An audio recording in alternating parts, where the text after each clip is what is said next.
Pues aquí estamos de vuelta, ya con la segunda parte de este programa donde íbamos a hablar sobre el horizonte. Sin embargo, era muy importante la información que vimos con anterioridad y nos pareció buena idea separarlos justo en este punto, donde vamos a entrar con las matemáticas, donde vamos a entrar con la evidencia. ¿Ok? Pues continuamos.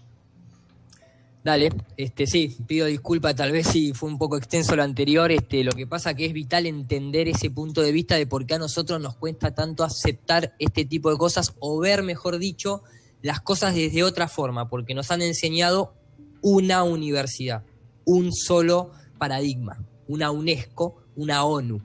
Entonces tenemos que salir de esa individualidad, porque entonces ahí entramos en el famoso y querido pensamiento colmena.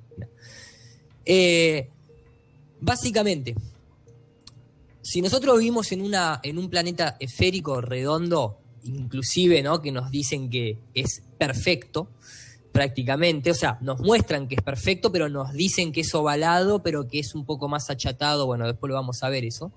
De todas maneras debería haberse una curva. Lo más importante es que tendría que haber una curva.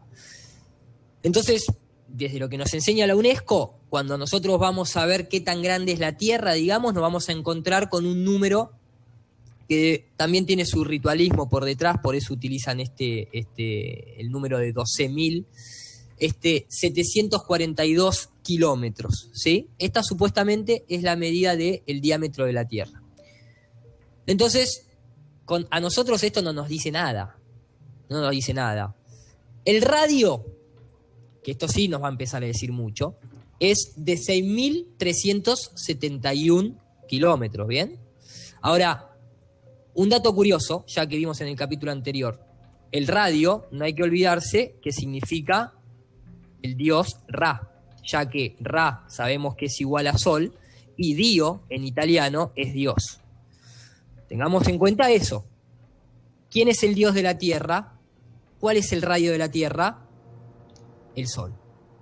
Por eso también van a encontrar la historia de la Tierra hueca, en donde hay un Sol central. Todo está relacionado, no lo podemos dejar afuera.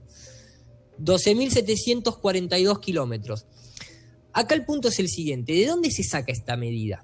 Mucha gente va a tener aprendido de la escuela que pertenece, vos seguramente, Yamil, si te pregunto de dónde sale esta medida, ¿vos qué me decís? No, pues nuestro amigo Eratóstenes lo calculó hace mucho tiempo. Lo calculó hace mucho tiempo. Entonces, vamos a ver qué calculó realmente Eratóstenes o Erastóstenes, ¿bien? Porque ahí está también la cosa. Yo acá tengo reservado, y lo pueden encontrar en un montón de otros videos. Primero tengamos que entender algo. Eratóstenes viene de la era de Tot. Este es Tot, un egipcio. Tengamos en cuenta esto, ¿sí?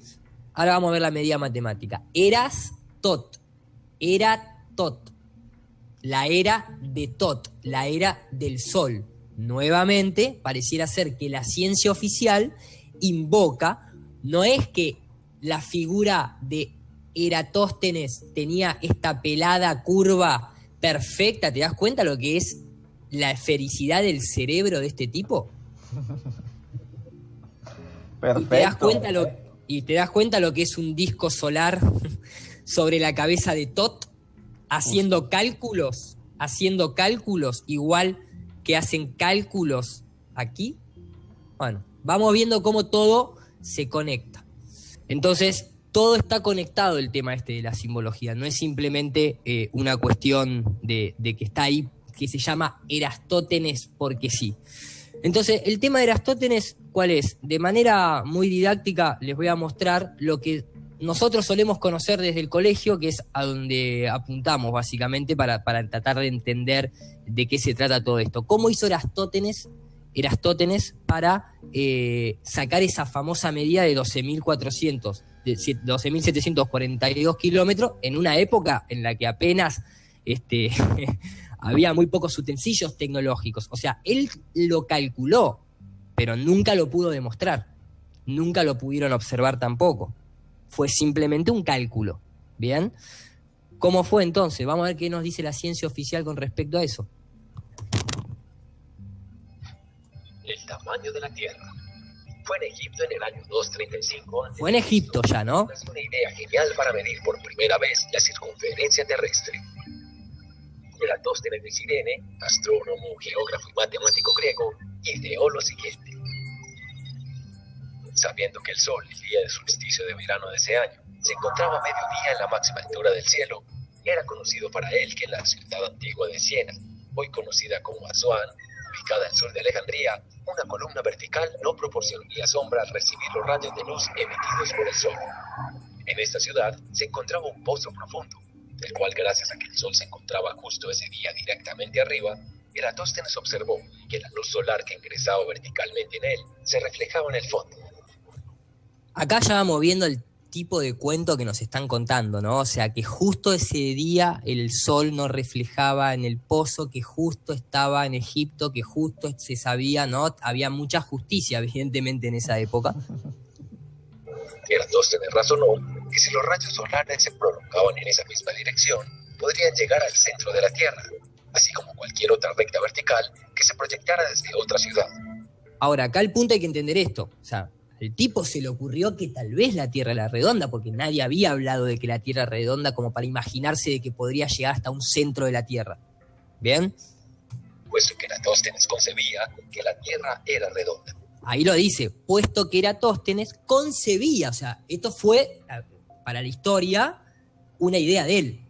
Él un día dijo, sí, la Tierra es redonda, voy a demostrarlo. Y todo el mundo le decía, no, Eratóstenes, no creo. Sí, yo concibo que la Tierra es redonda, lo voy a demostrar. Eratóstenes se dio entonces a la tarea de hallar el ángulo entre los rayos del Sol y la vertical de una columna. Esto es importantísimo. Acá es donde se centra toda la investigación de Eratóstenes, en este ejercicio puntualmente. Encontró que esta era de 7.2 grados. ¿Cómo determinó Eratóstenes este valor? Es una excelente pregunta, y actualmente no conocemos con certeza la respuesta. ¿Dónde está el método científico? ¿Lo escuchaste? O sea, no sabemos. No sabemos. O sea, ¿cómo determinó este valor Eratóstenes de 7,2 grados? 7,2 es 9. Lo hizo en Egipto, pero era griego. Utilizó un obelisco para ver la sombra. Si todo esto es casualidad... es una casualidad muy conveniente. Es muy conveniente, pero más allá de que lo sea, la ciencia oficial no sabe y de hecho te va a decir lo que te va a decir a continuación. Hoy, entre los historiadores de las ciencias, hay dos teorías que gozan de gran aceptación. Una es que Eratóstenes calculó la razón entre las medidas de la sombra proyectada por la columna vertical y la altura de la columna, encontrando que era de un octavo, lo cual, usando una tabla de equivalencias con tangente, le permitió encontrar el ángulo buscado. La otra teoría es que Eratóstenes utilizó dos instrumentos de la época para su medición, el gnomon y el escafe, y utilizados juntos le permitieron encontrar el valor del ángulo que forma la sombra con la hipotenusa. Luego... Ahora, ¿el punto cuál es? Ya después el video no tiene mucho más sentido, vamos a terminar de verlo, pero hay una parte muy importante. Hay que entender otra parte de acá de simbolismo. Cuando hablan del genomón,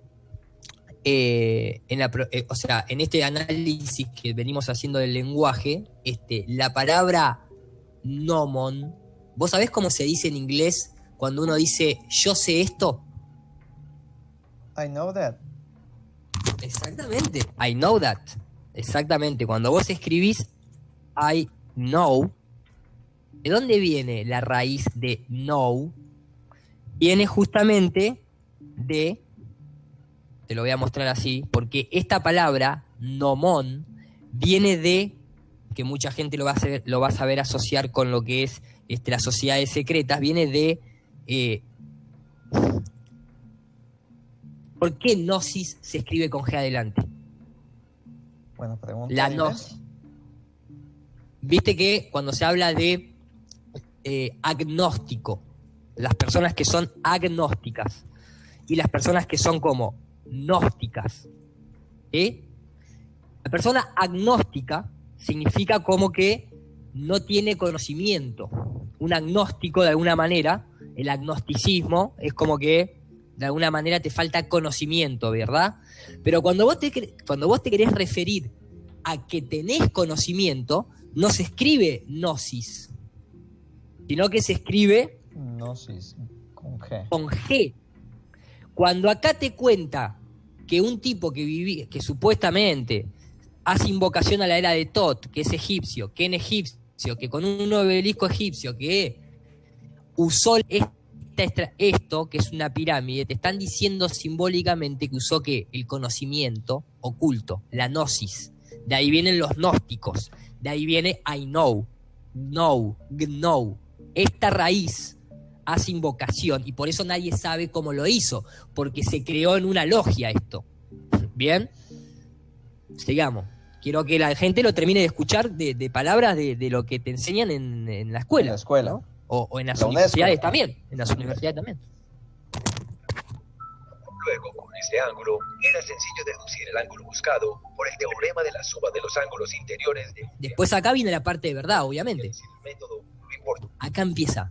Cualquiera que haya sido el método. ¿Cómo cualquiera que haya sido el método? Pero bueno. La ciencia por un lado. Cualquiera que haya sido el método, lo importante era hallar este ángulo.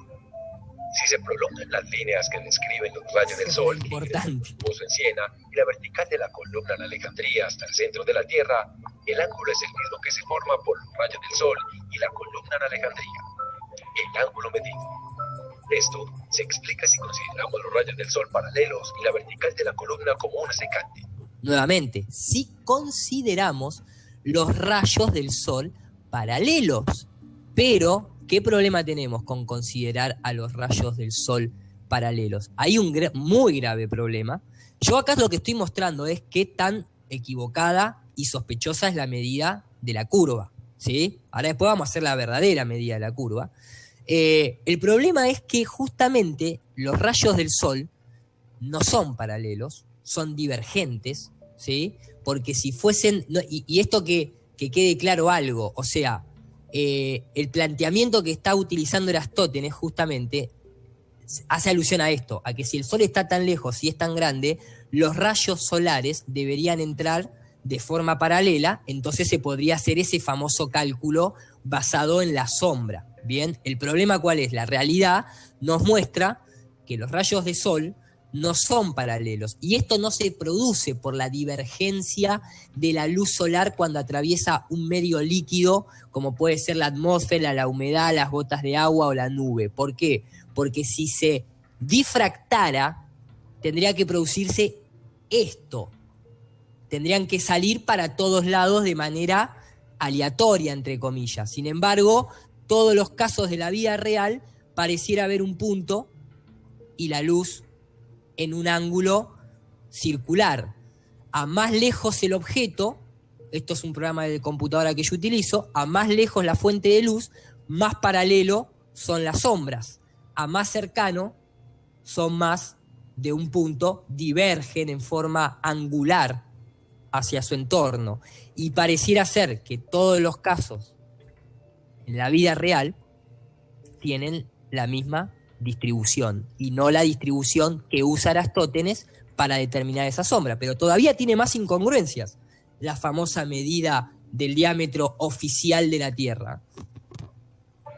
Los ángulos alternos y ternos son iguales. Eratóstenes llegó entonces a la siguiente conclusión. Conocido el ángulo de 7.2 grados, Conocido, lo inventó, lo vimos al principio, nadie lo conoce. De hecho hay dos teorías. que suspende un arco de 5.000 estadios, distancia que él conocía, que había entre Siena y Alejandría. 5.000 él conocía que había 5.000 estadios. Acá ya van a la programación mental del adoctrinamiento deportivo, entonces te lo asocian con equipos de fútbol, con cosas que el promedio del ser humano tiene empatía. No son boludos, entonces lo vas a no son aceptar. tontos. Exactamente, entonces lo vas a aceptar. El tipo sabía que había 5.000 estadios en esa época. Debemos saber que esto equivale a la 50ª parte de la longitud de la circunferencia de la Tierra. Simplemente se divide en 360 grados, que es la medida en grados de la circunferencia terrestre. O sea, está tomando un número de 360 grados cuando la ciencia oficial te dice que la Tierra obviamente no es redonda, perfecta. Supuestamente, para tomar un diámetro de 360 grados para dividirlo, la Tierra debería ser así como la muestra la NASA. Pero el tema es que los geólogos dicen que la Tierra no es así porque está abollada por distintos campos gravitacionales, perturbaciones, etcétera, moldeo que tuvo a lo largo de la historia. Y además los astrónomos nos dicen que en realidad está más achatada en los polos, pero justamente en el polo norte está como también no solamente achatada, sino comprimida y más expandida por debajo. Eso es oficial. Entonces ya el ángulo, o sea, dividirlo en 360 grados ya no se puede, pero todavía tiene más incongruencias la medida de Eratóstenes. 7.2 grados para llegar a este resultado. La medida calculada por nuestro genio griego es entonces 50 veces... Nuestro genio griego. Te van codificando para que vos digas, este tipo era un genio. No voy a cuestionar a un genio. No voy a yo voy a cuestionar a un genio. ¿Quién soy yo? Porque el sistema te vació. Te vació. Entonces no te crees ni a vos. Con 1000 estadios. Para aquellos que se preguntan a cuánto equivale un estadio, Eratóstenes al parecer usó un estadio cuya medida es de 185 metros aproximadamente. Pero este dato nunca lo sabremos con... ¿Escuchaste? Pará. Se basó en un estadio de 185 metros, pero escuchá lo que dice atrás. Pero este dato nunca lo sabremos con certeza, y así la exactitud de la medición de Eratóstenes es controvertida hoy. Oye, pues tenemos dos variables muy convenientes. A ver. Los grados y el tamaño del estadio. Pues el estadio no tenemos idea de qué tamaño fue, pero nos conviene que sea de este tamaño. Pero aparte dice, o sea, vuelve a repetir otra vez la ciencia oficial. Pero este dato nunca lo sabremos con certeza. Pero este dato nunca lo sabremos con certeza. Y así la exactitud de la medición de Eratóstenes es controvertida hoy. Y así la exactitud de la medición de Eratóstenes es controvertida hoy. Si yo te acabo de mostrar todo esto y te pregunto, ¿vos creés en la medida de Eratóstenes? No, ya tengo mis dudas. Ya tengo mis dudas, esa es la palabra. Si multiplicamos 50 veces 5.000 estadios por 185 metros, se obtiene una medida de 46.250 kilómetros en lugar de 40.067 kilómetros, que hoy aceptamos como medida en la línea ecuatorial. Que hoy aceptamos. ¡Pum! Acá. Tenés que aceptarla. Pero si se usa como medida el estadio egipcio o griego... Pará. Pero si se usa como medida, en lugar de un estadio egipcio, un estadio griego... Las medidas son menores, el cálculo mejora. Las medidas son menores y el cálculo mejora. O sea, mientras más chica la... Pero... Igual, lo que debemos admirar más que la precisión... Igual, lo que debemos admirar más que la precisión... es la tremenda genialidad detrás del razonamiento de Eratóstenes. Es la tremenda genialidad detrás del razonamiento de un tipo que no sabía ni cómo sacar el ángulo, ni cómo medirlo, ni nada. ¿Qué genialidad hay detrás de esto? Pues bueno. Esto es lo que UNESCO nos enseña. Ahora, el análisis que nosotros empezamos a hacer y que vamos a continuar haciendo de la curvatura, a nosotros, por lo menos, a mí, al menos, me gusta realizarlo porque yo vengo del lado de la ciencia y me gusta realizarlo desde el lado de lo que se denomina el método científico, ¿bien? El método científico, lo tengo exactamente como debe ser, ni más ni menos. Me parece que lo tengo por acá. Si no se lo comentamos a la gente, se lo mostramos directamente, vamos a mostrárselo directamente de la fuente de internet, ciencia. La ciencia justamente que nos dice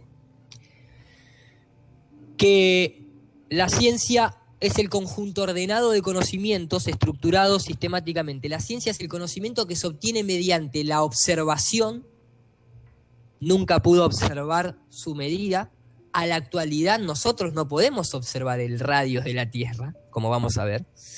Mediante la observación de patrones regulares, Eratóstenes ya estaba controversial porque tenía 2 medidas y nadie supo cómo sacó tal o cual cosa, pero tienen que ser observación de patrones regulares, de razonamientos y de experimentación en ámbitos específicos a partir de los cuales se generan preguntas, se construyen hipótesis, se deducen principios, se elaboran leyes generales y sistemas organizados por medios de un método científico. El método científico se basa en la observación, la medición y la repetibilidad de esos parámetros que da para decir esto es así.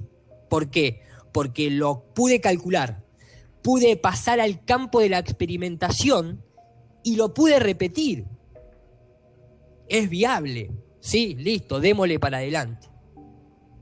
Ya en la medición de del diámetro de la Tierra se incumplen todos los estatutos establecidos por el método científico.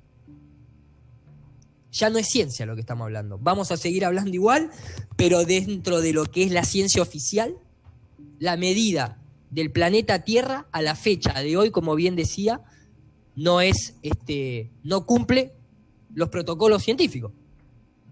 Cumple los protocolos de una fe. Una imposición. De una imposición y de una aceptación. De hecho, como a mí me gusta esta parte de alguna manera de repetir las cosas, tenía... y esto se lo van a encontrar siempre, ¿eh? No es una cuestión de 2 videos. Gente totalmente fuera, totalmente en otro ámbito, tratando de explicárselo a un público más joven y demás, te va a decir una frase como esta. Un palo de selfie.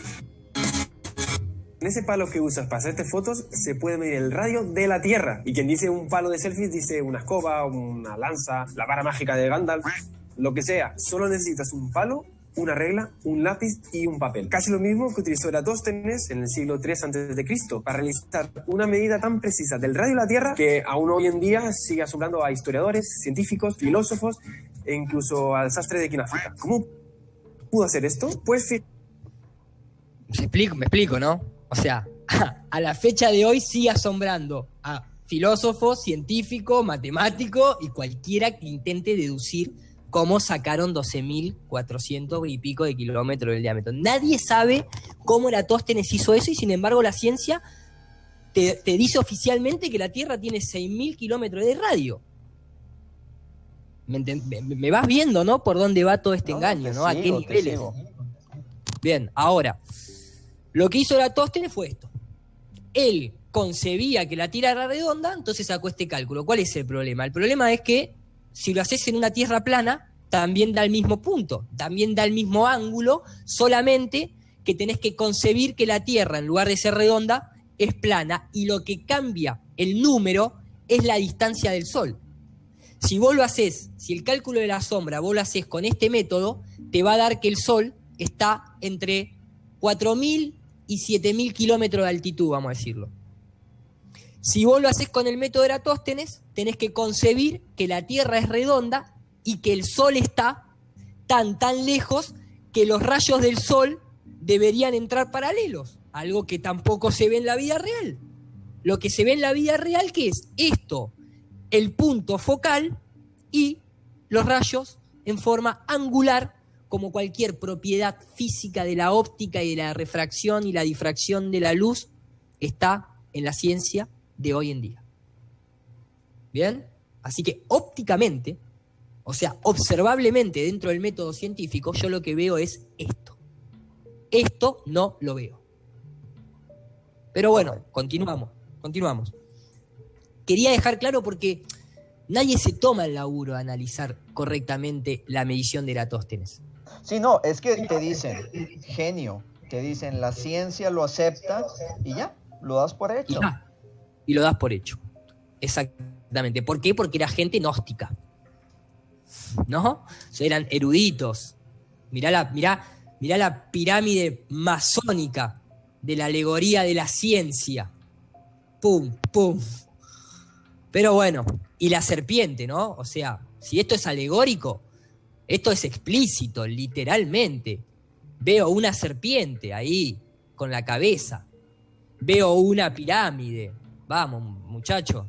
Lo que me gusta es que nunca incluían simbología en ninguna parte. Pero está en todo, ¿me entendés? Entonces, no importa, a nosotros, que estamos de este lado de intentar descubrir esta mentira, nos sirve el cálculo, sirve para desmontar todo esto, porque ese número que están utilizando, lo utilizan porque está en coherencia con lo que es phi, con lo que es pi, con lo que es el número áureo, con lo que es lo que la mente, con lo que es la espiral mágica. En matemática estoy hablando, ¿eh? Claro. La estoy diciendo por arriba, lo estoy tirando por arriba, no es exactamente. A lo que me refiero es que ese número está asociado a esto. Está asociado a esto. Por eso el cerebro lo acepta exactamente con Fibonacci. Por eso la NASA lo muestra redondo perfecto, porque es una imagen publicitaria de marketing. Si no, tu cerebro no lo aceptaría. Pero la geología te dice que está abollada y la astrología o astronomía te dice que está ovalada en forma de pera. Vos tenés los tres modelos en la mente, pero lo aceptás porque visualmente te muestran Fibonacci. ¿Bien? Te repito, lo cito por arriba, pero para que vaya quedando claro a dónde va todo eso. No, digo, acuérdate que al principio acordamos que estamos poniendo las cosas sobre la mesa, estamos dando fuentes, estamos dando bases, y ya quien quiera ahondar más en el tema, pues ya busca cada cosa de manera individual, ¿verdad? Exactamente. Acá la idea es un poco contar con las cosas que yo me fui encontrando, los análisis que hice y obviamente, o sea, cada link de esto, el que realmente tiene ganas de descubrirlo, directamente entra y comienza a verlo con su propia experimentación, que también de eso se trata esta serie de videos. Entonces acá veíamos, yo lo que hice en una gráfica fue resumir, en otro momento lo vamos a terminar de analizar, pero vean cómo todo está ligado. ¿Bien? Entonces, el punto es el siguiente. Basándonos en esto que vos comentás, hay un ingeniero en internet conocido, tiene una serie de videos muy buenos, que se llama el canal se llama SAR27. Y SAR27 lo que hizo, es inglés, pero habla muy bien castellano también, porque de hecho tiene sus videos en donde está en la versión en inglés y también la hace en castellano, así que nosotros que somos hispanoparlantes, digamos que podemos acceder al canal y como verán, tiene duplicado mucho de sus cálculos. Y es impresionante. Este tipo es impresionante porque es ingeniero y utiliza el AutoCAD, el cual es un software con una precisión de 18 dígitos. ¿Bien? ¿Qué es lo que hace mágica? O sea, ¿por qué está bueno consultar este canal? Porque a esas personas que les gusta mucho la matemática, acá se van a poder encontrar exactamente con AutoCAD a escala real esto que yo estoy mostrando acá. ¿Bien? Por eso les decía que a nosotros nos conviene que la medida oficial de la curvatura de la Tierra sea esos 12.000 kilómetros de diámetro. Porque ahí es donde ellos se quedaron cortos. Y ahí es donde está la mentira para descubrir muy fácilmente. Ahí es donde subestimaron a los esclavos. Ahí es donde ellos dejaron asentado que el acceso al conocimiento se volvía peligroso para el sustento de la élite. Y eso es lo que está pasando ahora. Ahora yo, desde Argentina, hablo con vos en México, me comunico con la gente que a vos te sigue, la gente me conoce a mí y a través mío la gente puede empezar a conocer a SAR27, que vive en Estados Unidos, que es ingeniero y que le cayó esto, andá a saber por qué fractal y ahora lo estamos viendo entre todos. Eso amenaza la soberanía de la élite. A ver si no nos resetean pronto. Tranquilo, después hablamos en otro momento. Lo que quería llegar es puntualmente a esto. Esta persona en escala real, lo que va a hacer es determinar lo que es, en base a la matemática, estamos hablando. Lo voy a adelantar porque yo lo voy a explicar bajo mi bajo la explicación en castellano, digamos, lo que hace es determinar la parte de lo que es la curvatura, cuánto se debería ver de curva en relación a cuánto yo me elevo. ¿Bien? Si yo viajo en un avión comercial, ¿cuánto debería haber de curva en el horizonte? Si viajo en un avión militar, si tiro un globo aerostático a 30.000 metros de altura, ¿bien? ¿Cuánta curvatura debería haber? Si estoy a nivel del piso, ¿cuánta curvatura debería haber? Lo que hace esta persona con todos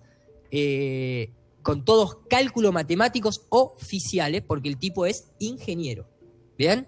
El que quiera puede venir y verlo, porque él no solamente detectó eso, sino que empezó a detectar cómo en ciertos foros educativos, así como nosotros mostrábamos a Pilar Villegas en el primer video, él también detectó en Estados Unidos cómo empezaron a cambiar el método de educación y a gente que empezaba a entrar a ciertos foros para consultar sobre la curvatura de la Tierra, le empezaban a contestar cosas raras. Le empezaban a dar contestaciones, que ahora los vamos a analizar, raras.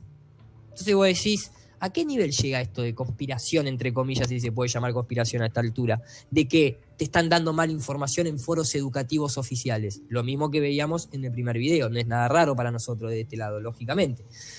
Entonces, cuando uno vamos a la primera maestra colegio virtual, que podría ser internet, en donde la mayoría del planeta va a utilizar Google y va a poner justamente, yo lo voy a poner en inglés porque así se entiende, o sea, están los links de esta manera que es, porque todo esto no hay que olvidar que todo esto resurgió en Estados Unidos y en el habla inglesa. A nosotros nos está llegando al habla hispana ahora, pero esto viene, ¿no?, de hace tiempo.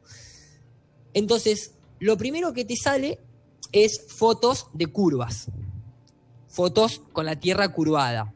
En algunas te va a salir así, a pesar de que esta misma foto es esta también. Y acá ya te sale como con menos curvatura.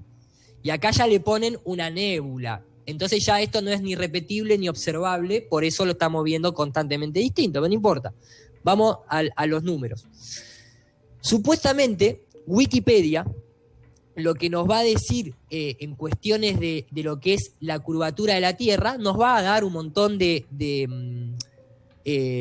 fórmulas, ¿no? Obviamente, el esclavo promedio, cuando ve esto, yo cuando veo esto digo, ¿qué carajo es esto? Te duele la cabeza. Te duele la cabeza, exactamente. Pero acá, al principio, que es importante, te hablan de una medida engañosa. ¿Por qué digo engañosa? No es que yo simplemente digo engañosa porque me conviene a mí, porque lo toman de forma lineal y después, en un momento cuando vos bajás y vas viendo, te dicen, hey, cuidado, esta sección tiene, this section has multiple issues. Abajo de todo te lo dice. This article factual accuracy is disputed. O sea, la precisión de este artículo está en disputa. Este artículo tiene múltiples errores. Parece Aristóteles esto. Digo, ya lo traen de costumbre, ¿no? Exactamente. Entonces ellos lo que te dicen, lo que vos te vas a encontrar no solamente en Wikipedia, sino en cualquiera de estos foros, es que la curvatura de la Tierra la podés determinar, a ver si podemos encontrarlo acá rápidamente, porque esto es fundamental. Entonces, cuando nosotros buscamos la curvatura de la Tierra, lo que nos va a decir es que supuestamente es una medida que equivale aproximadamente a 8 inch por milla. 8 inch por milla. Para la gente que está acostumbrada a lo que es centímetros, vamos a poner para que se entienda. Estamos hablando de que cada una milla debería curvarse 20 centímetros. Entonces, SAR 27 tiene un cálculo basado en la verdadera curvatura de la Tierra. ¿Por qué digo esto? Porque la matemática oficial, por ejemplo, páginas como Math Central, cuando vos tipeás en búsqueda de la curvatura de la Tierra, te va a decir engañosamente que son 8 inches per mile, por milla. Te lo dejan así, ¿bien? Ahora, ¿qué pasa? Cuando vos entrás a Math Central, cuando vos te vas a ver el resultado, vos entrás y te dicen, parece Wikipedia, parece un chiste, pero te dice: en abril del 2004 recibimos un mensaje de Jerry, un ingeniero retirado, que apuntó que teníamos un error en la solución. ¿Por qué tenían un error en la solución? Porque si vos haces el cálculo para decir que la curvatura de la Tierra se basa en 8 inches, o sea, en 8 pulgadas por milla, te daría una situación lineal en la que vos vas como escalonadamente sacando la curvatura. Entonces no hay curvatura, es como que vas de forma lineal. Ahora, cuando vos lo haces correctamente, ¿cómo es el cálculo? El cálculo es por milla cuadrada, porque como es una curva, lo que sucede es que yo, ¿qué hago? Recorro una milla, ¿sí? Y baja 8 inches. Pero cuando recorro la segunda milla, baja 16. 16 desde el punto inicial. Exactamente. Y después baja 32. Y después 64. Y después 128. Porque es cuadrático. Es como la memoria RAM de las computadoras. Okay. ¿Sí?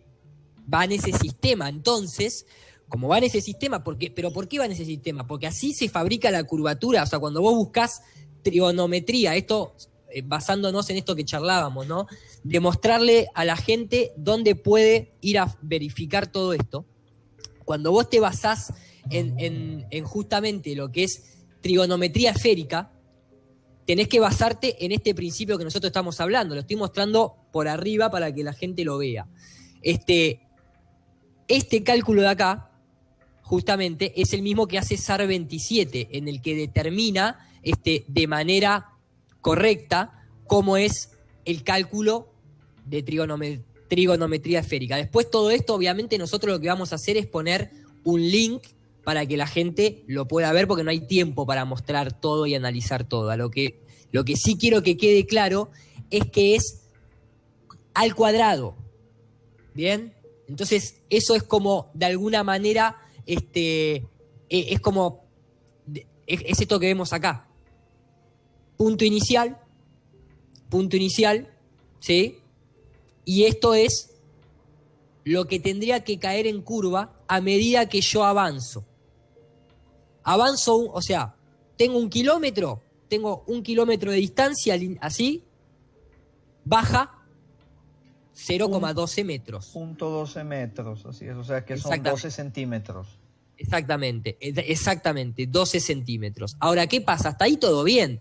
El punto es que se empieza a poner medio complicado para la ciencia oficial, cuando la ciencia oficial te tiene que justificar que simplemente a 100 kilómetros de distancia, ¿cuánto es 100 kilómetros de distancia? No es nada, No, la curvatura de la Tierra debería curvarse 780 metros. Y cuando ya recorro nada más que 1000 kilómetros, directamente la curva hacia abajo debería ser de 78 kilómetros, o sea, de 78.000 metros.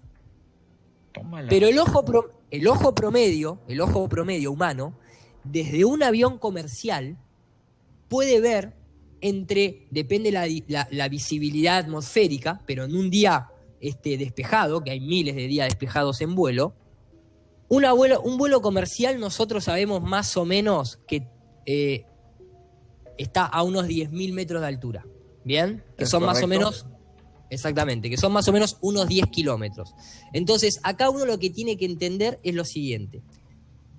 Hay páginas que lo que hacen es proveerte de una herramienta para calcular la distancia hacia el horizonte que vos podés ver desde una determinada altura, o sea, desde una determinada altura de observación. Si yo entiendo que me elevo en un avión 10.000 metros, ¿sí?, y calculo esa distancia, me va a decir que en condiciones, así como ven la foto, bastante clara, yo desde un avión hacia el horizonte, la línea del horizonte, debería haber 300, vamos a poner un número de redondo, 350 kilómetros de distancia cuando me elevo en un avión. O sea, cuando yo tomo un vuelo, ejemplifico, cuando yo tomo un vuelo, ¿sí?, y despega el avión, y el avión va a esta altura, vamos a hacer que despegue y todo, maestro. Adelante. Ahí está acelerado. Esta distancia que yo estoy viendo ahí son 380 kilómetros. Ahora, ¿cuál es el problema? El problema es que acá se ve todo muy recto. Y para este cálculo, según Eratóstenes, a 380, o sea, a 350 kilómetros, vamos a ponerle a 300, porque capaz que la persona no tiene una visibilidad muy buena, a 300 kilómetros, yo debería ver acá en el horizonte una curva de 7 kilómetros. Exactamente, de 7.000 metros, de 7 kilómetros para abajo. No solamente que no veo una curva, sino que además de no ver una curva, porque ahí están las ciudades, como ustedes pueden ver, van a ver que este vuelo que persigue al sol, entre comillas, comienza a tener otras cuestiones a analizar, que es a lo que vamos a entrar ahora, una vez, porque ya determinamos la medida que tendríamos que ver, entonces ahora vamos a empezar a ver la tabla de equivalencias entre lo que se debería ver en altura y lo que se ve en la vida real, ¿bien? En este vuelo, que es a lo que un ser humano común promedio más accede, a un vuelo comercial, esto es un vuelo intencionalmente grabado, ¿bien? Para demostrar esto justamente, para demostrar la rectitud total de las nubes, del horizonte, del agua que se ve abajo. Pero lo más curioso es que si ustedes empiezan a ver para el lado izquierdo de la pantalla, van a empezar a notar un foco de luz ahí, puntual, y que para este lado se oscurece. ¿Por qué? Porque el sol está ahí. Está en esa medida que si vos utilizás los rayos solares como se ven en la vida real y no paralelos como se imaginó Eratóstenes, sucede, que es que el sol está muchísimo más cerca de lo que nos dijeron. Y se puede empezar a ver demostrablemente, no solamente de forma medible. Y digo de forma medible porque mucha gente lo midió por la misma trigonometría que usó Eratóstenes, el mismo ángulo que usó Eratóstenes, pero invirtió el objeto. En lugar de ser lo grande el sol, lo grande es la Tierra, entre comillas. ¿Me explico?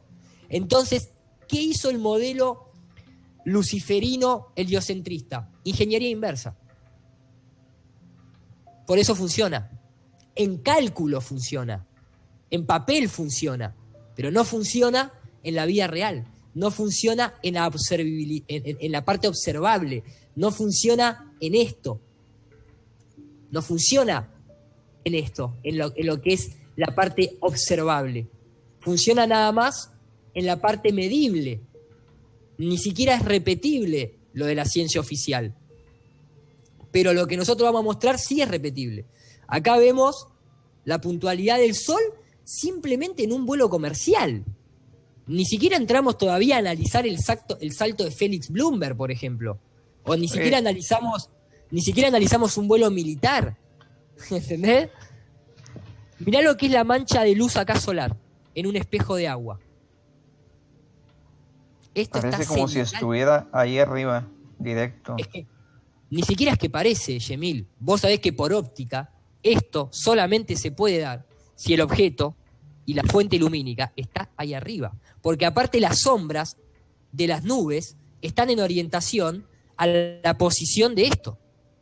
Tampoco se puede dar eso en la física. La única manera que se dé eso en la física es que el objeto de luz esté ahí, cenitalmente ahí.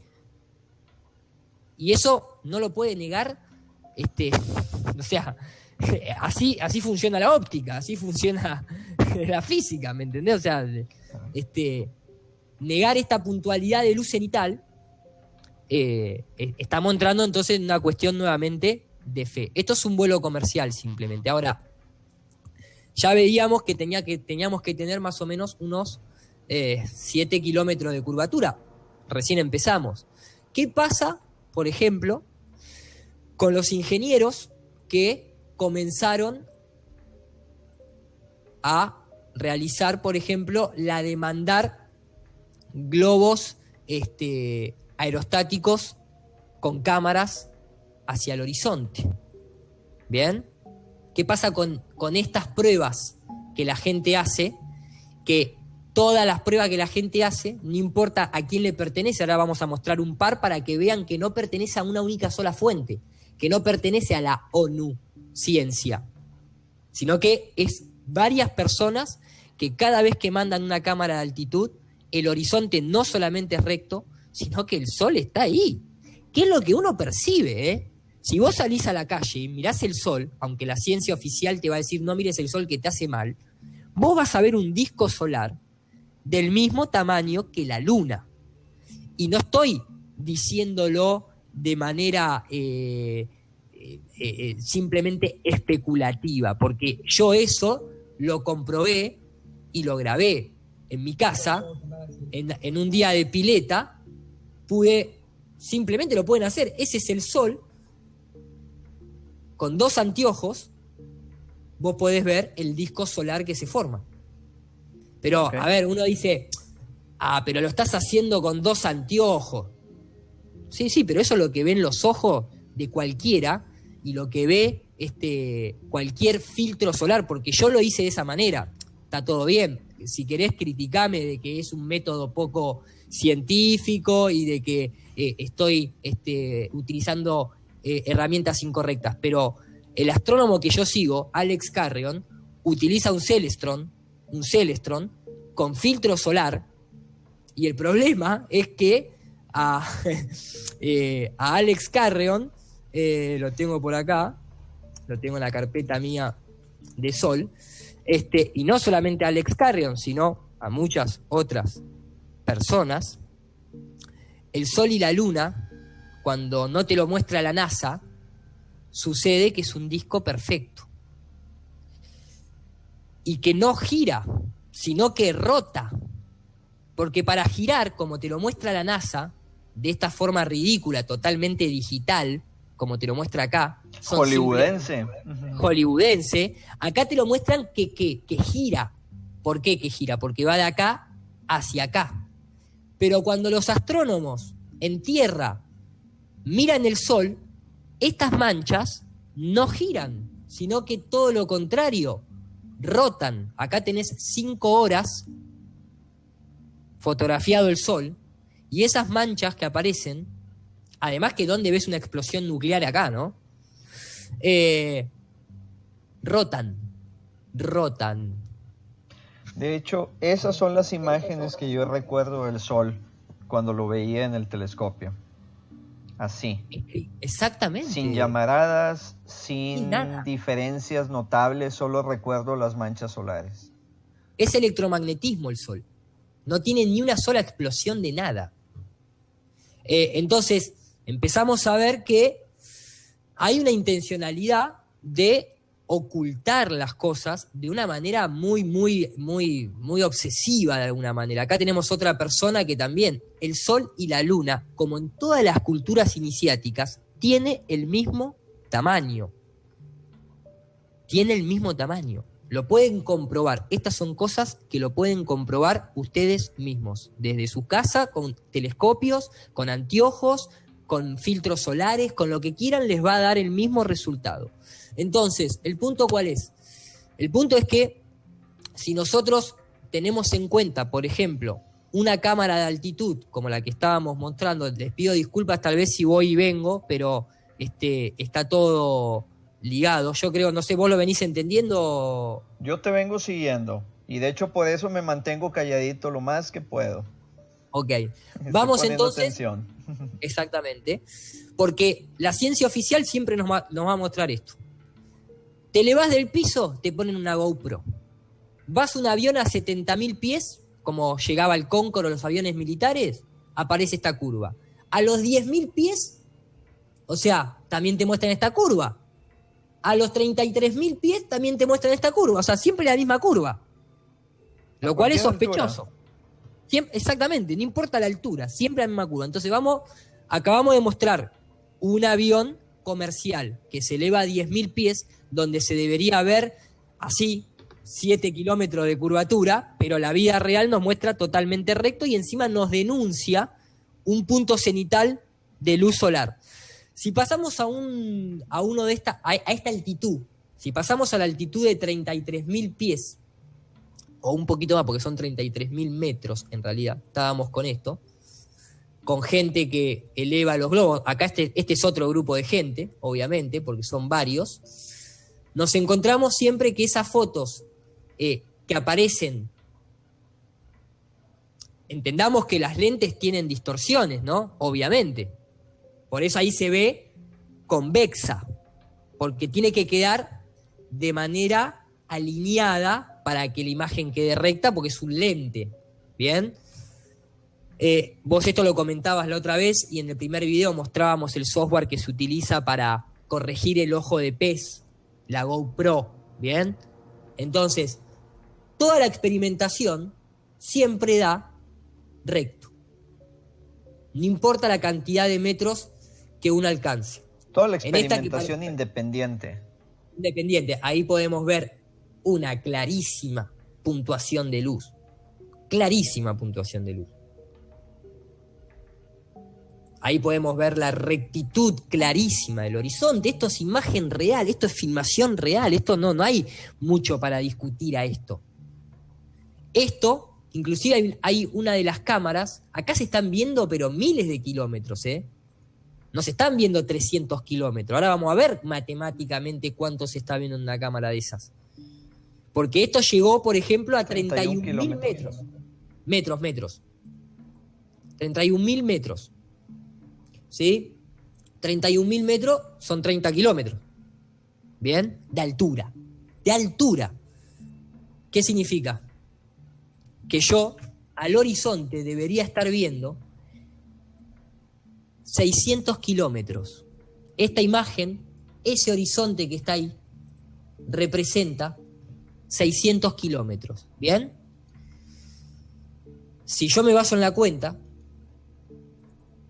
a 600 kilómetros, que estaría entre medio de los 400 y de los 500, tengo un equivalente a 20 kilómetros, no 7 kilómetros, a 20 kilómetros de curvatura. ¿Vos te imaginás lo que son 20 kilómetros de curvatura? Poco Es más, directamente. 2.5 veces la altura del Everest. Exactamente. Lo que le quiero mostrar a la gente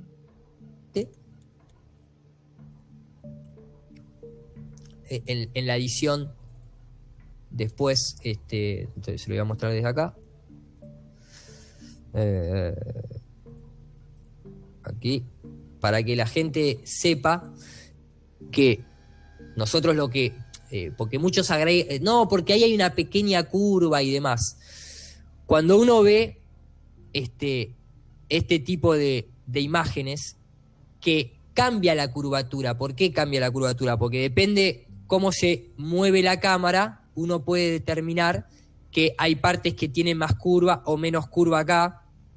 Puede determinar que efectivamente cuando muestran el equipamiento están mostrando una GoPro. La GoPro tiene un ojo de pez. Viene específicamente vía software, viene el tema de la corrección de la GoPro. O sea, cualquiera que más o menos entienda de esto, se va a dar cuenta que se llama, de hecho, lo tengo por aquí, se llama, lo voy a mostrar desde, yo la otra vez te lo había Mostraba esta parte, cortala, Sí, obviamente, porque para no desperdiciar la búsqueda, pero se llama R-Lens. Ahora sí. Esa fue la que vi.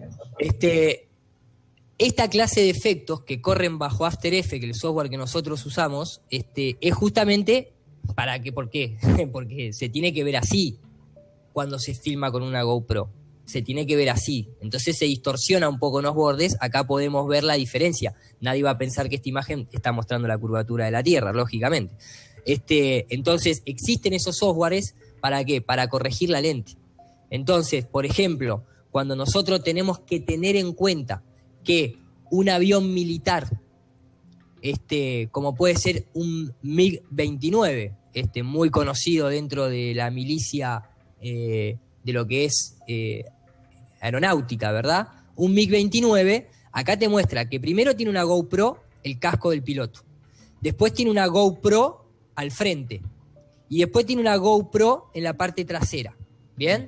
Está lleno de GoPro. Entonces, cuando este avión militar alcanza los 70.000 pies de altura, ¿bien? Que yo siempre muestro una parte que es por acá. Eso frontal, pero acá se ve bien.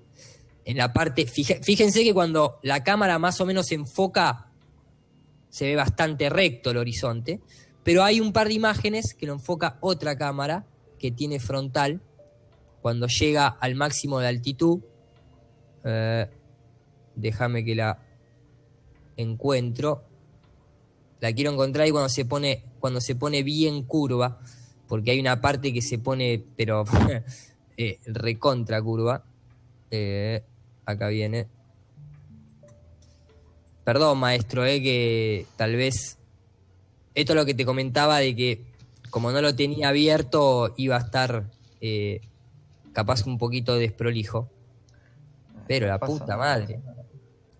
Quiero encontrar el plano ese que yo muestro, porque es donde está la cámara recta. Está bien, estoy salteando a muchos minutos y ahí está el problema mío.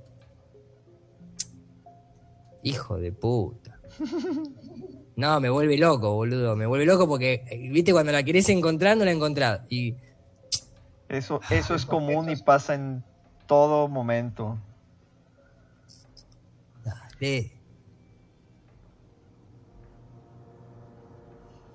Pero parece... Hecho de red. Pero joder, acá está aterrizando. Acá está en el medio del vuelo. Y quiero que me muestre... Parece estar más recta que de costumbre la... Oye, ¿no lo habrás corregido ya el video? Ahí estamos. Entonces, en esta parte, en donde se puede ver, ¿sí?, que te muestra la Tierra relativamente curva, ¿cuál es el problema? El problema es que nadie va a creer que el alerón de un avión va a ser curvo. Ni el alerón de aquí, ni el ala, menos este caño de acá. Entonces, esos son parámetros que uno tiene que tener en cuenta para corregir el lente y no pecar de corregir el lente de sí porque sí. ¿Bien? Entonces, cuando aplicamos algún filtro de corrección de lente, vamos a contrastar la imagen para que la gente pueda ver bien la curvatura, ¿sí?, la curvatura de la Tierra. Aparte, acá se empiezan a ver objetos que tendrían que ser rectos, curvos. Cuando uno empieza a corregir, ¿en qué se basa para corregir? Pone el ala recta. ¿Bien? Cuando uno pone el ala recta, o lo más recto posible, que más o menos tomamos la línea blanca esta, ¿bien? Sí. Ahí estamos más o menos de acuerdo, donde se pone recta la cabina del avión y demás, se empiezan a poner recta los dispositivos que tienen que ser rectos. Entonces, el horizonte, ¿cómo queda? Ya queda recto. Queda recto. Queda recto. Y acá estamos hablando de aviones militares que llegan casi a unos 70.000 pies de altura.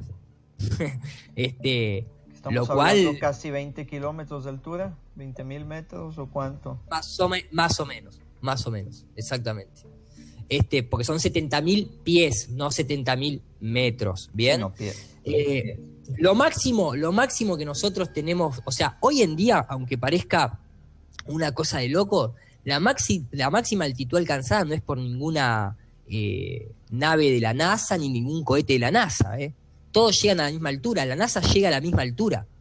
La NASA llega a la misma altura. Y lo máximo, una de las últimas evidencias, que fueron gente que directamente, para que quede claro que el horizonte no tiene curvatura, tenemos la cámara DocCam, que es una cámara que está disponible para el análisis, que sube en unas 3 horas. La Tierra abajo no gira, ¿eh? La cámara sube y cae a muy poca distancia de donde se elevó, producto del viento. Pero en 3 horas, vos pensás que el día tiene 24 horas. ¿Bien? 3 horas de ascenso significa 1/8 del día. ¿Bien? 8 por 3, 24. Así es. ¿Sí? Entonces, la Tierra se debería haber movido varios miles de kilómetros abajo de donde el globo se eleva. Ni hablar si tenés viento contrario a la rotación de la Tierra, supuestamente. Entonces, esta cámara, este globo, muestra una imagen que es impresionante. Cuando alcanza los 33.000 metros de altura, acá ya va a 23.000 metros, en 1 hora, más o menos, y media. 1 hora y media. Esto empieza a verse acá. Otra vez lo mismo que vimos en las otras cámaras. El sol cenital. El sol. Mirá lo que es el sol. Ahí está el sol. Ahí está el sol. Sí, porque aquí se ve claramente. Si le puedes poner en pausa ahí. Bueno, un poquito no se vea tanto el anuncio. Sí, lo que... Ahí. Ahí viene.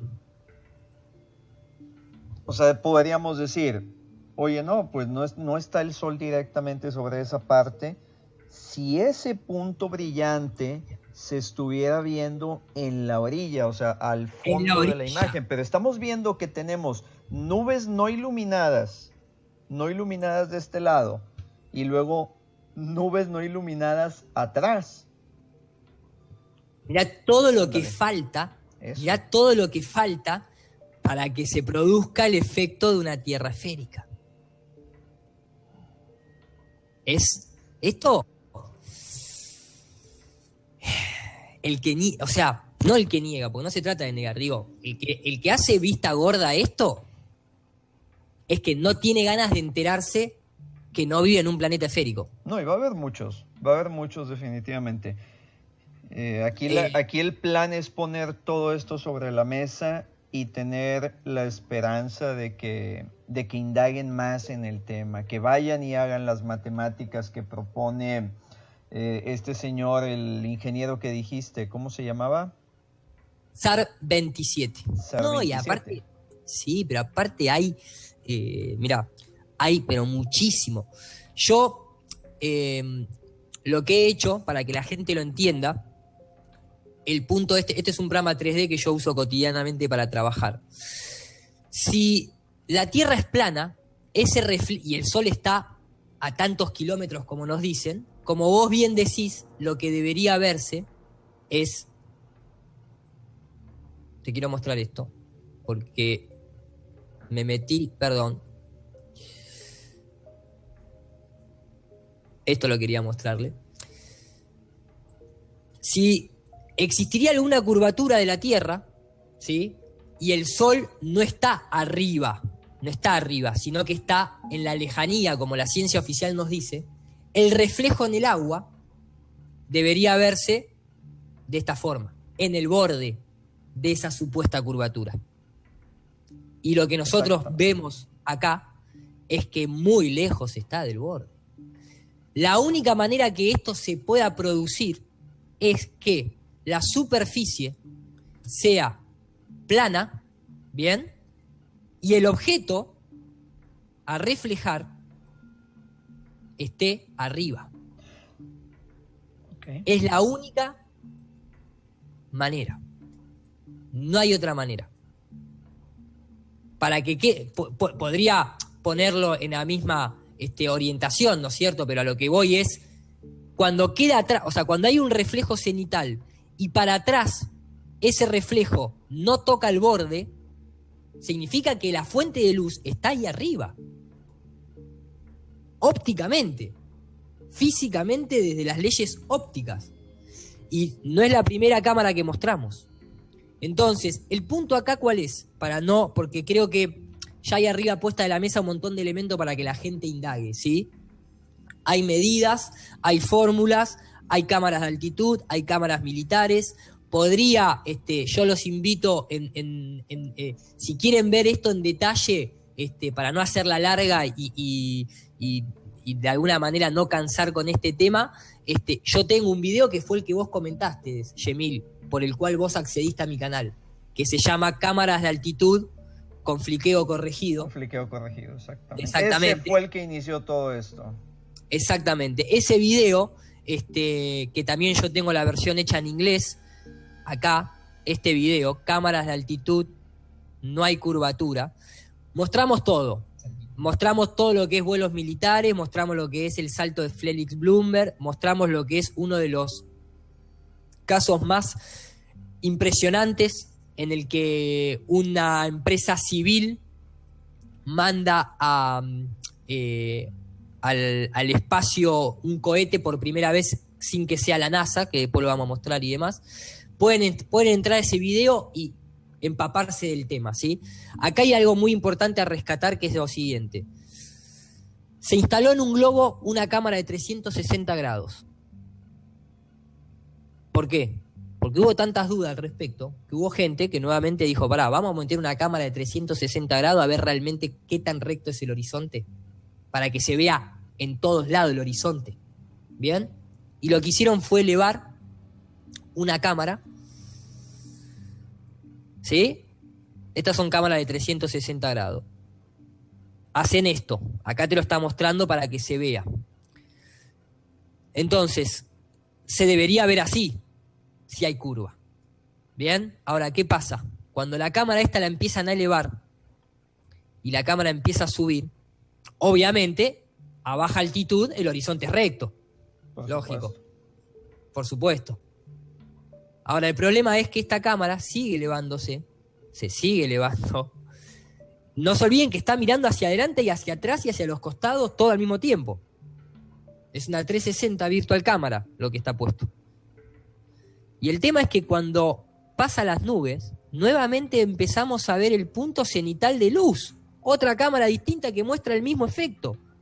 Repetible, observable y medible. Y se sigue elevando y llega a una altitud que es impresionante. Esto es toda capa de nubes. Y esto es recto. 360 grados alrededor, recto.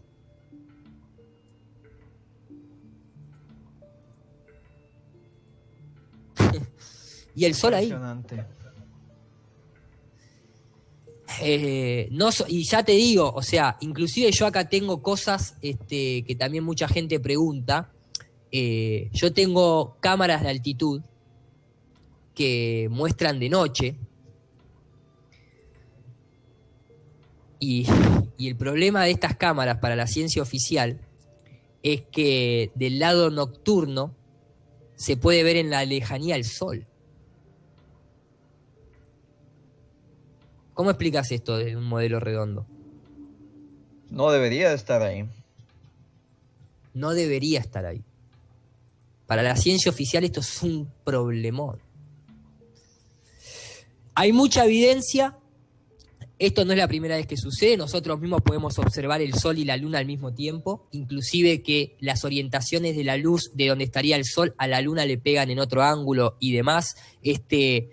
Yo me gustaría concluir este video acá porque después esto está ligado a... Van a venir las preguntas de cómo entonces se produce el día y la noche en una tierra plana y por qué existen el clima y las estaciones, y la gente va a querer, o sea, como tal vez lo que suceda es que al ver toda esta evidencia, ya queda descartado dentro de la mente la posibilidad de un horizonte recto, la posibilidad de un horizonte curvo.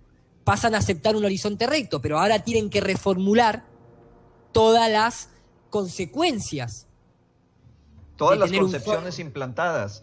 Entonces van a Exactamente. venir preguntas como las que tú dices, y de hecho el de la zona horaria es muy interesante. Es un tema que le vamos a dedicar tiempo.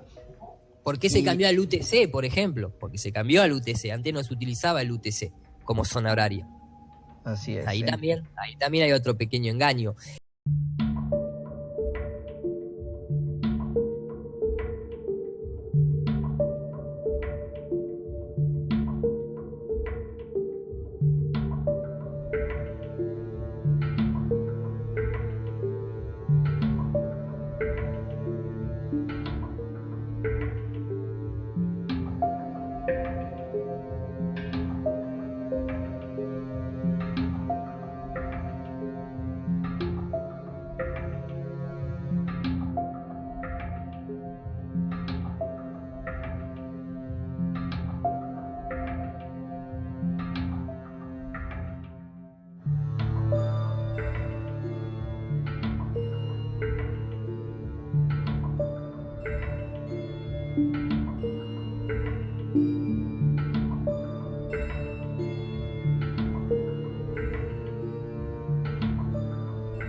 Con esto vamos cerrando. Go Fast, que es el primer cohete civil construido que llega a los bordes de lo que sería el horizonte, lo que sería la altitud máxima esta que estamos viendo. Llega un poco más, porque llega a unos 70 kilómetros de altitud. 70 kilómetros de altitud.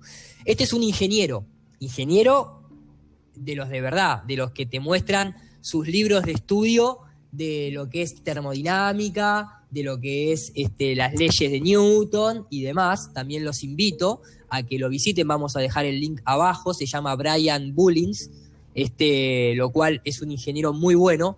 Hace todo un análisis del cohete Go Fast, que inclusive asciende,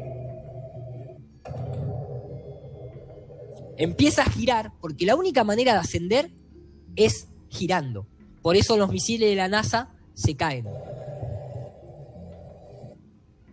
Queda ahí. Inclusive, este es un video para analizar después, más adelante. Se acaba de desprender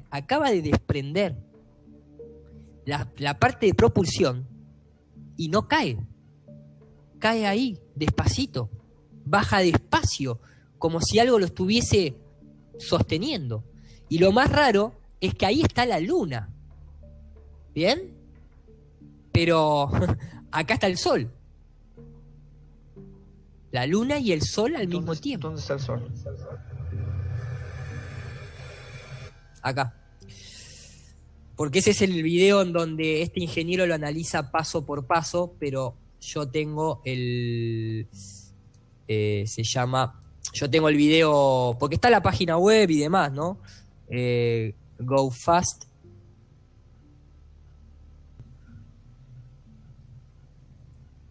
Acá les muestro el video oficial.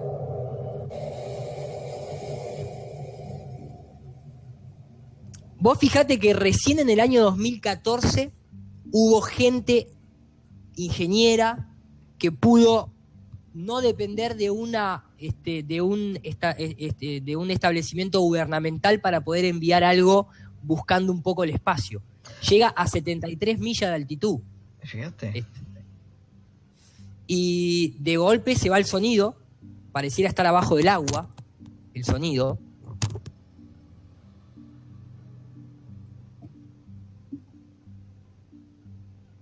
Ahí sigue ascendiendo, ¿eh?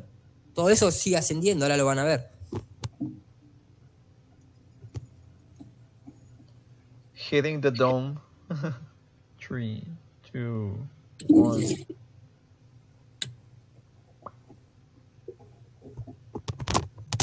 Yo quiero aclarar algo ahí, que ese es el video. Sí, se lo voy a mostrar. Esto porque obviamente en internet la gente que muestra estos videos después los une con otros para comparar y demás, ¿no? Acá vas a ver el sol, que era tu pregunta. Ahí está el sol. Este es el reflejo del sol, o sea, el sol acá estaría, exactamente, estaría en este costado el sol, digamos, ¿no? Y bueno, el problema ¿cuál es? Esta persona que hace el análisis hace un análisis muy, muy preciso. ¿Y en qué se basa? Ahí acaba de pasar el sol por la cámara. Y veíamos la luna al mismo tiempo. Lo cual, ahí está la luna. Lo cual es inconcebible. En una tierra, ahí está el sol, acaba de pasar el sol. Es inconcebible. En una tierra esférica esto no puede suceder. ¿Y el problema cuál es? El problema es que esta persona, que es una persona que tiene un canal ruso, muy inteligentemente, estas son otras cámaras que tiene el mismo cohete, hace un análisis espectacular que es este. Esta persona, lo dejo como para que el que lo quiere buscar, más allá del link, esta persona lo que hace es, se basa ahí, muestra esto de que ahí está la luna y que estaba el sol, pero comienza a buscar en el sitio oficial, a donde está todo el marketing del lanzamiento. Entonces se fija que en la camioneta en la que van a buscar el misil que cayó, ahí, en esa parte de la camioneta, se ve la hora y se ve el día y se ve el año. 14 de julio del 2014 a las 11:40. En esta latitud y en esta longitud. ¿Bien?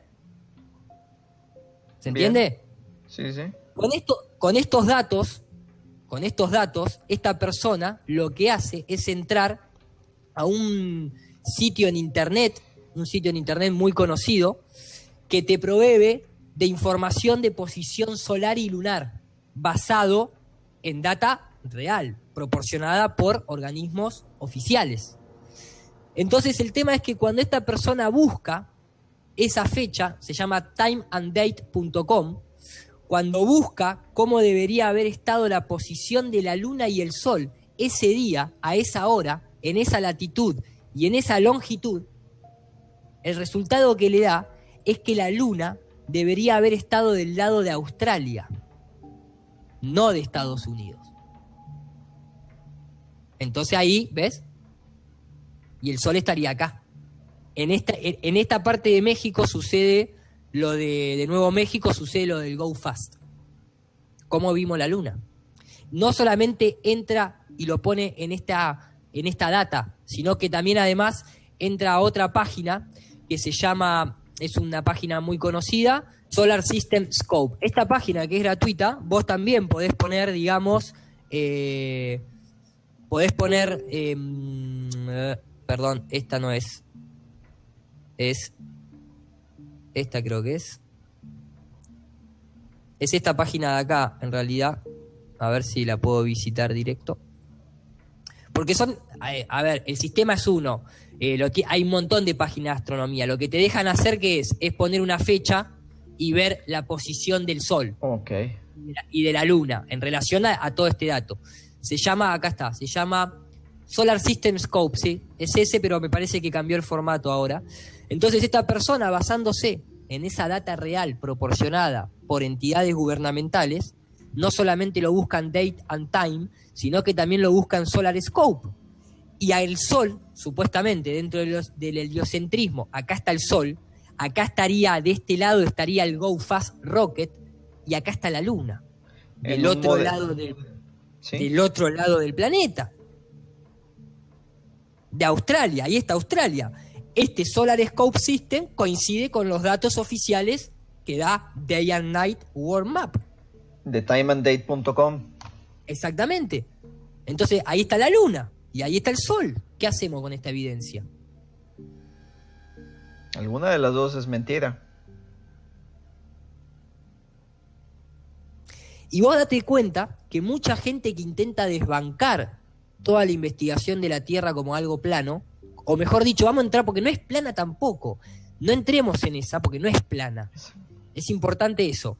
Digo, toda la gente que intenta demostrar la esfericidad o la parte ovalada de la Tierra, nunca muestra estos datos.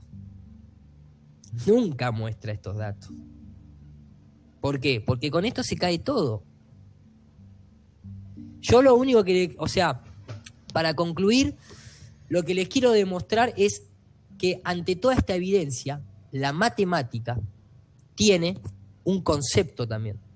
Y les repito, acá no estamos mostrando en profundidad todas las cámaras de altitud. Vos, Yemil, has visto el video que te comentaba y hay mucho más para analizar si quieren. Creo que con esto ya es más que evidente. Hay un dato muy importante. En el espacio se manejan números de 100 miles de millones de euros para construir una maqueta. Solamente la ISS. Olvídate de los 250 millones de dólares promedios de un satélite.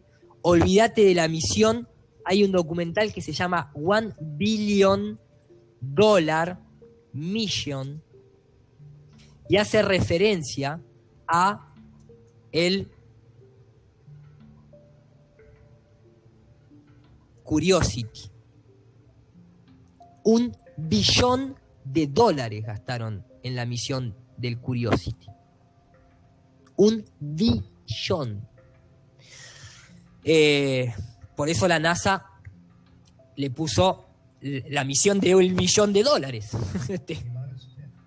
Imagínate la plata que blanquean, Yemil. Vos sabés que nosotros somos 7.500 millones de habitantes. 7.500 nada más. Y acá ellos gastaron en una sola misión o en un solo proyecto 100 miles de millones. ¿Cuántos millones de dólares habría para cada uno de los habitantes? No. Se acabarían muchos problemas. Se acabarían muchos problemas. Yo lo que le quiero decir a la gente es lo siguiente, y por eso creo que vos entraste a mi canal y empezaste esta investigación. La Tierra no es plana, y matemáticamente hay un algoritmo utilizado por la empresa Microsoft para juegos de simulación de terrenos, un algoritmo que se llama RQT, que plantea que para que de alguna manera, digamos, los aviones puedan volar, las funciones trigonométricas puedan funcionar, los radares y todo el tema de medición de terreno y demás, deben basarse en una flat Earth. Y que se asume que al elevarse, sea level elevation, refiere a un plano infinito. ¿Qué es esto que refiere a un plano infinito independientemente de cuánto te elevás? El algoritmo que usan se llama RQT, lo pueden buscar. El tema es este. El tema es que en una esfera, cuando uno se eleva, como habíamos visto recién, el horizonte debería comenzar a verse curvo, aunque sea 1 grado, 2 grados aunque sea. El tema es que nosotros en la realidad lo que experimentamos es que al elevarnos el horizonte siempre está en el centro. ¿Bien? Justo como en el algoritmo. Justo como en el algoritmo. La gente te puede llegar a decir, a pesar de todo lo que mostramos, te puede llegar a decir, no, pero acá se está elevando 2.000 metros de altura. es muy poco. Le doy la razón. No me voy a quedar con eso, obviamente. Ahora, ¿el problema cuál es? El problema es cuando tenemos todas las imágenes que mostramos recién y cuando tenemos cosas del estilo, lo tengo por acá porque en realidad lo tengo asociado a la perspectiva del sol, no lo tengo asociado a las cámaras de altitud. El tema es cuando nosotros vemos, bueno, acá está filmado, y si cabe alguna duda de dónde está la fuente de luz, este video me parece que lo desmiente. Acá se muestra matemáticamente cómo funciona la ley de perspectiva, cómo funciona la matriz de perspectiva, cómo convergen las líneas en el horizonte, todo matemáticamente explicado y demás. Por eso nosotros percibimos que el sol se va, pero no se va. ¿El punto cuál es? El punto es que la vida real lo que demuestra es que el sol, se los voy a mostrar, está por aquí, es en esta parte, perdón, acá. Lo que nosotros vemos es que el sol, o sea, el horizonte, mejor dicho, perdón, el horizonte, tanto a la altitud de arriba de las nubes como en el piso, el horizonte se mantiene al mismo nivel. ¿Bien? Yo uso programas de computadora 3D que está basado en la realidad, y cuando yo acá le pido que me muestre la grilla y le pido que me muestre el horizonte, es esa línea que aparece ahí. ¿Bien? Yo puedo acá situar una bola, le puedo decir a la bola que tenga no un centímetro, pero vamos a meterle 12.000. Me alejo, ¿bien? Yo me sitúo en una bola. Me sitúo acá en una bola. ¿Bien? Yo me elevo y el horizonte siempre permanece al mismo nivel. Esto es lo que se denomina matemáticamente un plano infinito. Esto es lo que se denomina matemáticamente plano infinito. Cuando el horizonte, no importa cuánto vos te elevás, el horizonte no cambia de altitud. Cuando vos te elevás, y acá te lo muestran con un avión, si vos te elevás y esa línea no cambia, es un plano infinito. Entonces, si tenemos cámaras de aviones comerciales, de aviones militares, globos aerostáticos, cohetería civil, matemáticamente hay un algoritmo, es medible, es demostrable, es repetible, porque una cosa es que uno mueva la cabeza, pero si te elevás verticalmente, no cambia el horizonte. Por eso decimos que la Tierra no es plana, pero tampoco es una esfera, y quién sabe la forma que tiene, si nadie lo fotografió nunca. Si no te podés elevar lo suficiente como para fotografiarlo, como vamos a ver en otra serie de los videos cuando analicemos la cohetería de la NASA. Es importante entender este punto. No hay variación del horizonte, no importa la altitud que te eleves. Y para eso hay un algoritmo, y los únicos que no muestran el horizonte como realmente es, son los mismos astronautas que hacen los mismos gestos que todos los que estamos en el mundo de las conspiraciones conocemos, que es el enemigo, que es el traidor, que es el mentiroso. Y que la gente entienda algo. La teoría siempre estuvo el brujo atrás. La teoría de la relatividad del Big Bang fue creada por Georges Lemaitre. Copérnico, Kepler, Galileo, Galilei y todos los demás tenían la simbología de la escuadra y el compás y hacían el gesto masón. Los astronautas tienen el anillo masón. Hacen hoy en día, 2016, los cuernitos en el espacio. Yo creo que acá, creo que hemos visto mucho, me parece que es como para ir cerrando, no sé qué conclusión, no sé qué te parece este pantallazo general, maestro. Wow, pues es mucha información para procesar y más aún que queda muchísimo para ir a buscar. Creo que has puesto una cantidad muy importante de evidencia sobre la mesa. Aquí ya quienes nos estén viendo, quienes nos hayan seguido hasta este punto, ya se habrán dado cuenta de que esto no es una tontería, no es un alucine. Hay mucha gente persiguiendo una realidad, hay mucha gente tratando de desenmascarar este engaño.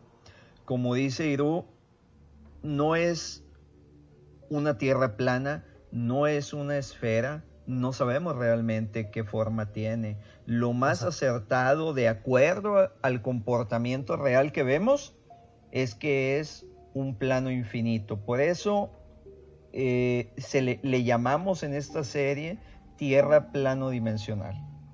Eso es por lo que estamos manejando ese nombre. Como dije bien desde un principio, no estamos hablando de una superficie que está flotando por el espacio. Es algo bastante más complejo que eso. Es bastante más complejo que eso, y no hay que olvidarse que el Tratado de la Antártida, porque acá hay muchas cosas que se solucionan, o sea, todo esto, se podría solucionar si hay un avión que vuele de polo a polo, realmente no lo hay.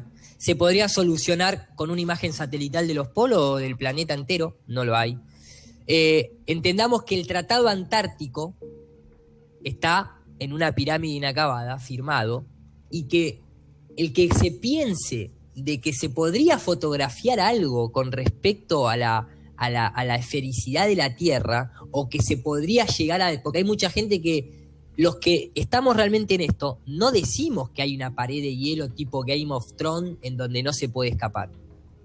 Lo que sí decimos con respecto a eso es que la tecnología actual del año 2016 del ser humano no alcanza todavía, ni siquiera, para poder, fíjate quién lo produce, ¿no? Heliograph Production, heliocentrismo. Este es un excelente documental. Y el tema es que la tecnología actual nuestra, de los barcos, de los famosos destructores que van a la Antártida, le sigue sucediendo lo mismo que sucedió siempre, que es que llegan a un punto en el cual no pueden pasar más. Entonces nadie sabe qué hay, nadie lo sabe, ni la ciencia oficial, ni nosotros desde acá, o sea, no sé si hay algún ser humano que lo sepa, incluyendo la élite. Porque por algo la élite siempre le está faltando el respeto al diseño original. Y lo quiere ir a ver qué hay. Y no puede. Llega un momento que no pueden avanzar más. No hay aviones, no hay barcos que puedan penetrar lo que hay más allá. La pared de hielo es esto. No es que es una pared simplemente de altura. Es una manera de decir de que no tenemos la capacidad de ver qué hay atrás de eso. Si es que hay algo atrás de eso. Si pero evidentemente algo hay. Algo hay ahí. Cuando hablamos de un plano infinito, no podríamos precisar esa cuestión infinita porque es extenso hasta justamente el infinito. Podría ser que sea infinito ya entrando en concepto de matemática vorticial y demás, pero nadie lo puede saber. No le crean a nadie que les diga de que hay un borde que se caen, o que les diga que hay más tierra, o mostrame la evidencia. Mostrame la evidencia y yo entonces te creo. Metelo bajo el scope, bajo la lupa de la ciencia. Demostrable, medible, observable y repetible, y yo ahí te creo. Por eso dejé de creerle a la ciencia oficial. Porque no me pudo demostrar esto. Esto no me lo pudo demostrar. Y no solamente no me lo pudo demostrar, sino que a la fecha de hoy me sigue mintiendo porque nunca pudo sostener una imagen coherente de observabilidad, de repetición y de demostración de que la Tierra es un único modelo. Esta gente, cuando de mostrar la Tierra se trata, te muestra esto. En la actualidad. No puedo seguir un patrón. No puedo, con estas imágenes y con la evidencia que la ciencia oficial me da, no puedo basarme en lo fundamental de la ciencia. Es justamente patrones de observabilidad regulares. Y ahí ¿Cómo le voy a creer a la regular. ciencia? ¿Cómo le voy a creer a la ciencia? Esta ciencia, no esta. A esta sí le creo. Y esta me encanta. Y yo vengo de este lado. Y por venir de este lado es que se le vuelve en contra de ellos. Porque ellos están haciendo brujería. Ellos no están haciendo ciencia. Muy bien. Bueno, Edu, pues con esto nos quedamos. Nada más si podemos adelantar cuál va a ser el siguiente tema. Yo creo que, mirá, para que te des una idea, temas a tocar, se puede decir que es la cantidad de estas carpetas que ustedes ven acá, ¿no? Obviamente Sí. no vamos a tocar todo esto, pero acá hay cosas muy interesantes como arcoíris, planetas, toda la parte de experimentación, toda la parte de servicio meteorológico, hay un montón de cosas, un montón se tienen, no es que se pueden, se tienen que tocar en el mismo capítulo. A mí me parece que el próximo punto es entender que la Tierra tampoco es esférica y que no hay polos, porque nadie pudo demostrar con patrones regulares un núcleo de la Tierra, no un radio, sino ya un núcleo. Tampoco nadie pudo salir para arriba, la NASA no pudo salir con cohetería tampoco para arriba. Entonces me parece que estaría bueno mostrarle a la gente cuáles son los límites alcanzados por la generación nuestra de humanos, después desde este último reseteo que hubo en la raza, que podría llegar a ser el diluvio, vamos a ponerlo en términos muy generales, para lo que es Occidente. Digamos que nosotros como generación, hasta dónde pudimos observar de este plano infinito, tanto para arriba, para abajo, como veíamos recién, para los costados en el caso de la Antártida. Me parece que de ahí se van a desprender todavía más cosas coherentes de por qué no puede ser una esfera, porque no hay núcleo. Entonces, si no hay núcleo, tampoco existe esa gravedad. ¿Y dónde están orbitando los satélites? ¿Y dónde están orbitando la ISS? Entonces, de ahí se desprende también, para después poder tocar en el tercer capítulo, tal vez la parte más entretenida para mí, que es toda la ridiculez de los astronautas. Eso es para cagarse de risa. Perfecto. Vos lo viste ya, vos ya lo viste un poquito ese, sabés de lo que te estoy hablando. Así es. Bueno, Edu, pues te agradezco muchísimo esta plática. Estuvo por demás interesante. Espero que surjan muchas preguntas. Siéntete en la libertad de contestar esas preguntas aquí en el canal. Muy bien. Pues a todos nuestros suscriptores, a todos nuestros amigos, síganos con esta serie, denos sus opiniones y recuerden, abran su mente y cuestionen todo. Nos vemos hasta la próxima.